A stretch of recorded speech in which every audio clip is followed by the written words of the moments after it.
बिहार के पूर्णिया शहर से करीब 45 किलोमीटर दूर बायसी प्रखंड का मडवा गांव, जहां इन दिनों लोग कटाव के डर से चैन से नहीं सो पा रहे। हर साल ये गांव बाढ़ का त्रासदी झेलता है और त्रासदी का आलम यह है कि अब गांव की बेटियों की डोली नहीं उठ रही है। देखिए हमारी एक खास रिपोर्ट। जमीन गया तो गया, खेती गया, मगर घर भी खत्म हो गया। इन लोगों के चेहरे पर उदासी, बेबसी और लाचारी झलक रही है।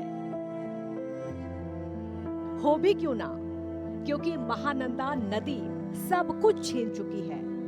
ये सभी बिहार के पूर्णिया जिले के मरवा गांव के रहने वाले हैं।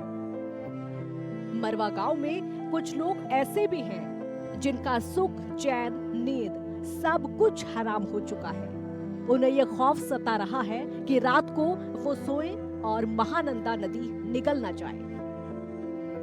गांव के 21 परिवार ऐसे हैं जो अपना आशियाना खो चुके हैं।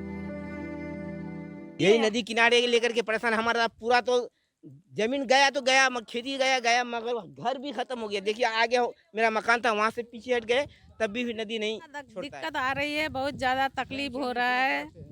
नदी आती है, घर कट गया है, सारा सामान भी खत्म हो गया है, घर नहीं है रहने का। जितनी दूर तक नदी में आपकी निगाह जाती है, कभी वहाँ मरवा गांव बसता था, लेकिन आज स्थिति बदल चुकी है। गांव में 10 से 12 हजार लोग रहते थे, जो आज सिमट कर मात्र 3,000 के करीब रह गए हैं। यहाँ हर साल महानंदा और परमाद नदी अपना विकराल रूप दिखाती है और हर साल कई घरों को निगल लेती है। बार बार आशियाने उजड़ने के डर से कुछ लोग पलायन कर गए हैं, अपना दूसरा ठिकाना ढूंढ लिया। जिनके पास कोई आसरा नहीं है,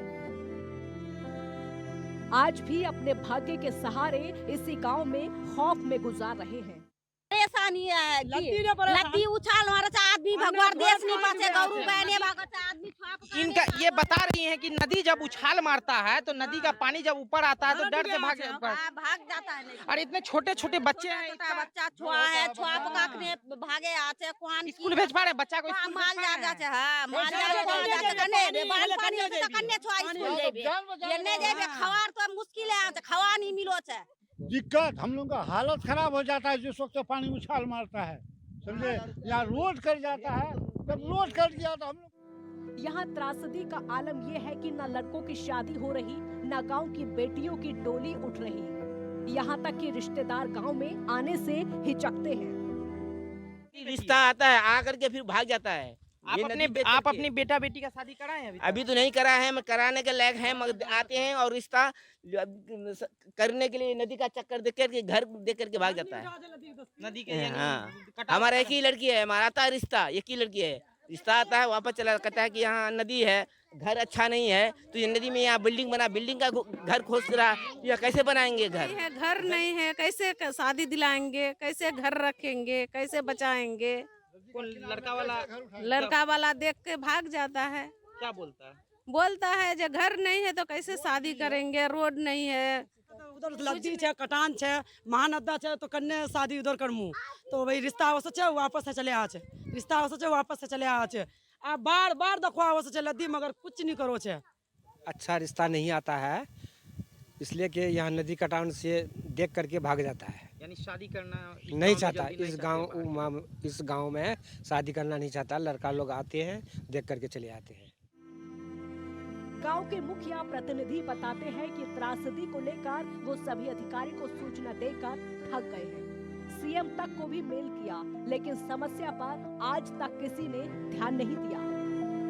प्रबंधन पदाधिकारियों का कहना है कि बाढ़ संभावित क्षेत्रों में बाढ़ से पहले कार्य किए गए हैं, जहां बाढ़ ज्यादा है वहां काम जारी है। लोग बाढ़ पूर्व तैयारी करते हैं और बाढ़ पूर्व तैयारी के समय ही हम लोग संवेदनशील स्थानों को चिन्हित कर लेते हैं कि कहां कहां कटाव होने की संभावना है। वहां पर हम लोग बाढ़ निरोधात्मक कार्य करा लेते हैं ताकि किसी तरह के अप्रिय घटना न घटे। तो इस साल हम लोग कुल 29 जगह पर बाढ़ आने से पहले ही निरोधात्मक कार्य करा लिए थे। वाईसी एसडीएम कुमारी तौसी का कहना है कि बाढ़ के कई चयनित स्थलों पर प्रशासन की तरफ से लगातार काम किया जा रहा है। महानंदा बांध का सर्वे काम पूरा हो गया है। जल्द ही लोगों को इससे निजात मिलेगी। जो कटाव से पीड़ित हैं उन्हें मुआवजा दिया जाएगा। हम लोग बाढ़ पूर्व तैयारी करते हैं और बाढ़ पूर्व तैयारी के समय ही हम लोग संवेदनशील स्थानों को चिन्हित कर लेते हैं कि कहाँ कहाँ कटाव होने की संभावना है। वहाँ पर हम लोग बाढ़ निर्धात्मक कार्य करा लेते हैं ताकि किसी तरह के अप्रिय घटना न घटे। तो इस साल हम लोग कुल 29 जगह पर बाढ़ आने से पहले ही निर्धात्मक कार्य करा लिए थे। प्रशासन की अलग दावे हैं, वहीं जमीनी हकीकत कुछ और ही है। सरकार और प्रशासन की बेरुखी झेल रहे लोगों को अब सिर्फ भगवान का आसरा है। नेटवर्क 10 के लिए पूर्णिया से रागिब आलम की रिपोर्ट। और श्री मेरे साथ इस बुलेटिन में बस इतना ही। तब तक के लिए मुझे दीजिए इजाजत। जय हिंद।